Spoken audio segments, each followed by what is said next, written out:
Olá, crianças! Hoje eu vou fazer esse vídeo para lembrá-los da nossa AP. Essa é a AP do segundo bimestre do terceiro ano. Ela vai estar chegando por esses dias e vocês vão precisar estar realizando ela em casa. Quem tiver condições de buscar na escola, pode fazer nela mesmo. Quem quiser pode estar imprimindo ou simplesmente acompanhando o vídeo e respondendo no caderno, tá bom? O importante é que vocês façam com bastante atenção, tirem foto das respostas e me mandem para eu poder corrigir e colocar os resultados no sistema. Tudo bem? Então, ó, essa daqui é a nossa AP de língua portuguesa do terceiro ano, segundo bimestre de 2020. Essa parte da frente aqui, quem estiver com a prova, é importante colocar o nome da escola, o nome de vocês, a data em que vocês estão realizando e a turma, tá certo? Então vamos lá. Seguindo aqui a nossa prova,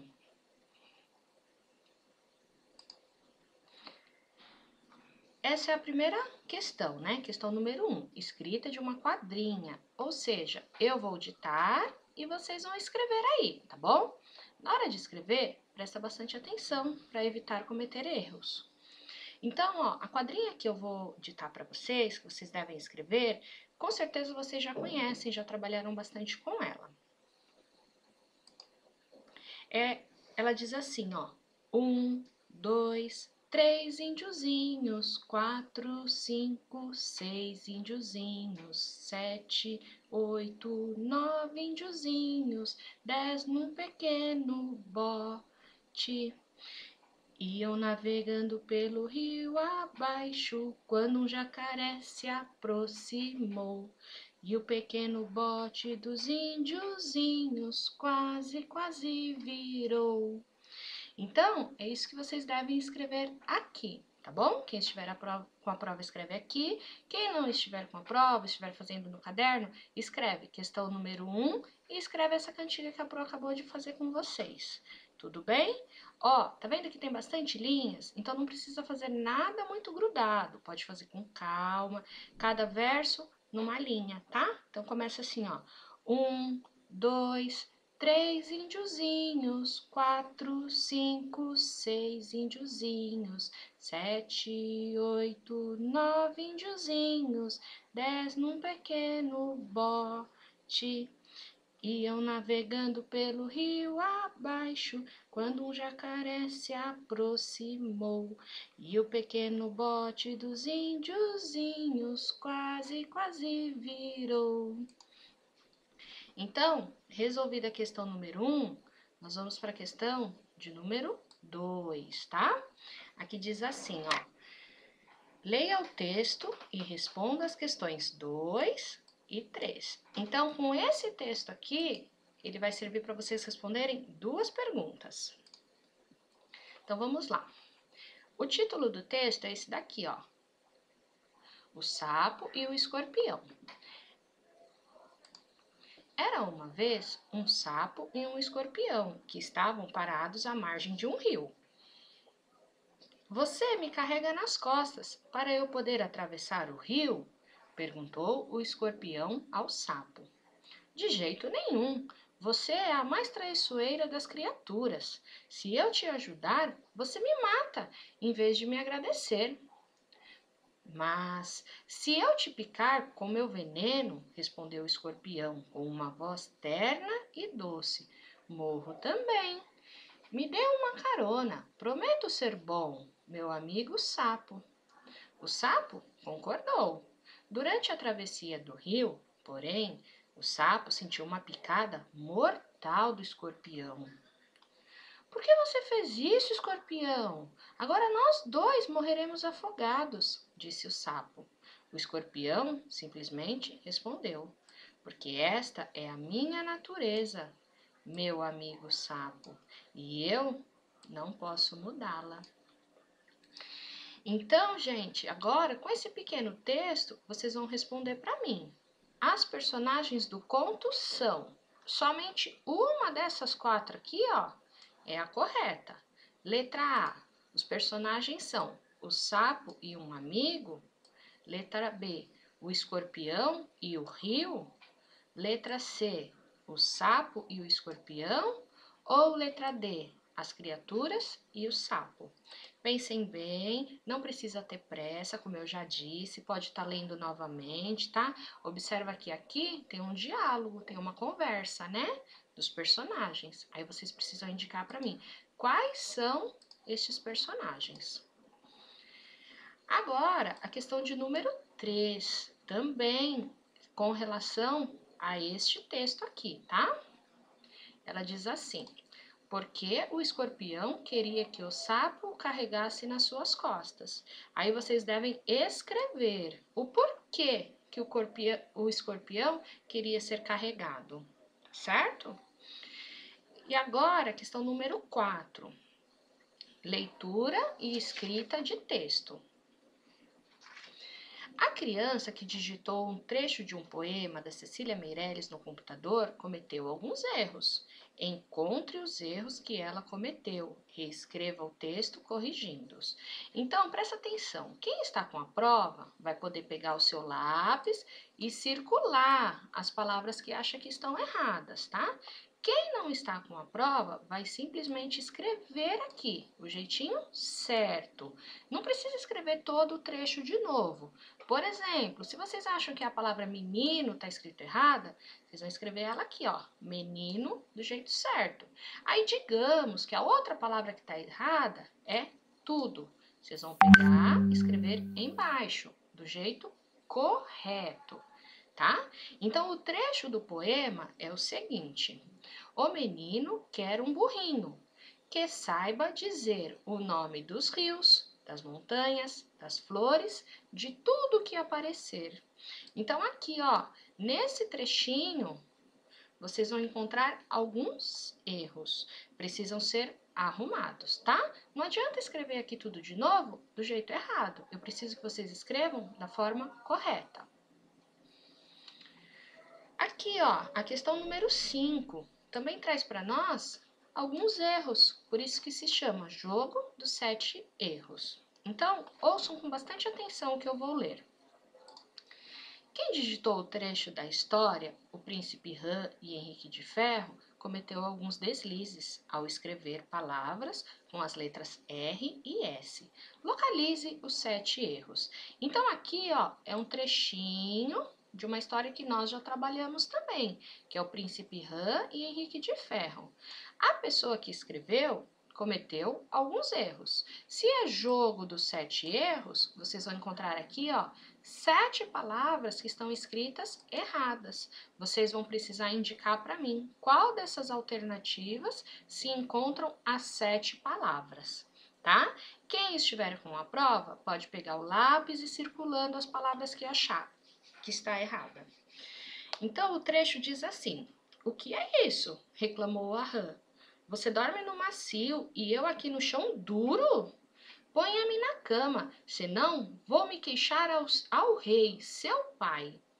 Ao ouvir isso, a princesa ficou furiosa, agarrou a rã e atirou-a contra a parede, com toda a força, gritando: agora você vai ficar quieta para sempre, rã horrorosa. E qual não foi o seu espanto ao ver a rã cair e se transformar num príncipe de belos olhos amorosos?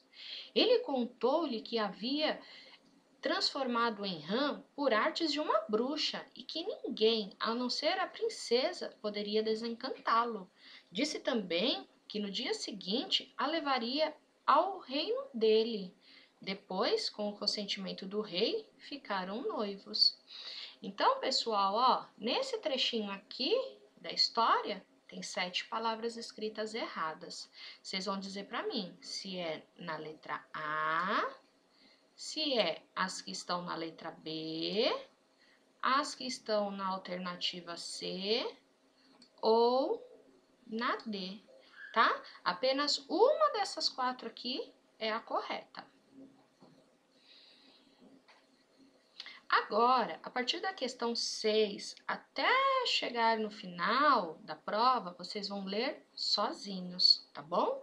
Eu só vou falar para vocês do que se trata, vocês vão ler o trecho e responder. Então, ó, leia o trecho do conto Ali Babá e os 40 Ladrões e responda a questão. Então, vocês precisam ler esse trecho aqui, que é da história, com bastante paciência e bastante atenção. E depois vocês vão dizer para mim, na frase, que beleza, quanto ouro, o sinal de exclamação. Lembrem-se, aqueles sinais de pontuação que nós utilizamos muito, é utilizado para dizer que Ali Babá estava triste, nervoso, admirado ou assombrado? Ou seja, para que serve o sinal de exclamação, tá? Indo para a questão número 7, diz assim: leia o texto e responda a questão. Isso daqui, ó, é um cartaz. Muitas vezes, quando nós vamos ao posto de saúde, tomar uma vacina ou passar em alguma consulta, a gente consegue observar que lá no posto sempre tem vários cartazes como esses. E esses cartazes, eles servem para nos informar de alguma coisa. Então, vocês vão ler esse cartaz com bastante calma e atenção e vão responder para mim. Marque um X na alternativa que indica o assunto do texto, ou seja, qual o assunto principal desse tipo de texto. Letra A, ele fala sobre a família do bebê. Letra B, sobre a doença de um bebê. Sobre o futuro de Camila ou sobre a doação de leite materno. Todos esses assuntos aqui, ó, tem realmente nesse cartaz, mas eu quero saber para que esse cartaz foi criado, qual é a informação principal que ele quer passar, tá bom? Vocês vão escolher letra A, B, C ou D. A questão número 8 também vão ler sozinhos para conseguir responder para mim, tá bom? A número 9 também é um trecho do conto Chapeuzinho Branco. Vocês vão ler esse trechinho da história e vão dizer para mim qual a função do sinal de pontuação no início da frase. Ou seja, este sinal aqui, ó, para que ele serve quando ele está no início da frase? Está vendo aquela trilha? Ou seja, para que está sendo usado isso daqui no início da frase? Vocês vão escrever aqui para mim. Para que ele serve? Por que ele está ali? Tá? A questão número 10, nós temos aqui, ó, uma quadrinha, como vocês podem ver muitas vezes nos gibis, né? Tem algumas que tem coisas escritas e tem outras que tem só desenhos. No caso dessas daqui, nós vemos 4 imagens do Snoopy. E vocês vão dizer para mim, a letra Z, no quarto quadrinho. Então, ó, 1, 2, 3, 4. Primeiro, segundo, terceiro, quarto. Essa letra Z aqui, ó, o que ela indica? O que o personagem está fazendo? Vocês vão escrever aqui para mim, tá bom? E a questão 11, também nós temos um quadrinho. Esse daqui, ó, tem um diálogo, né? Tem a conversa de 2 personagens. Vocês vão ler todos os balõezinhos com bastante atenção, porque eu não posso ler para vocês, e vão dizer para mim, no primeiro quadrinho, o uso da expressão sniff mostra que o personagem está, letra A, triste, irritada, contente ou sonolenta? Esse sniff, o que significa que o personagem da historinha está? Tá bom? Então, ó, a prova não é muito longa, ela tem 12 questões que precisam ser feitas com atenção. A última questão, a questão de número 12, diz assim: Marcos escreveu um bilhete para sua mãe e cometeu alguns erros. Encontre os erros que ele cometeu. Mãe, hoje preciso comprar meus cadernos e estou sem dinheiro. Pode me emprestar? Beijos, Marcos. As palavras escritas erradas no bilhete foram. Vocês vão observar bem esse bilhetinho e vão dizer para mim se as palavras escritas erradas estão na alternativa A, se elas estão na B, na C ou na letra D. Tudo bem? Então, ó, essa é a nossa AP do segundo bimestre. Façam com bastante atenção, sem pressa e com capricho. Lembrando que o terceiro ano precisa praticar a letra cursiva, não é verdade? Então, uma boa prova para vocês e bons estudos. Até a próxima!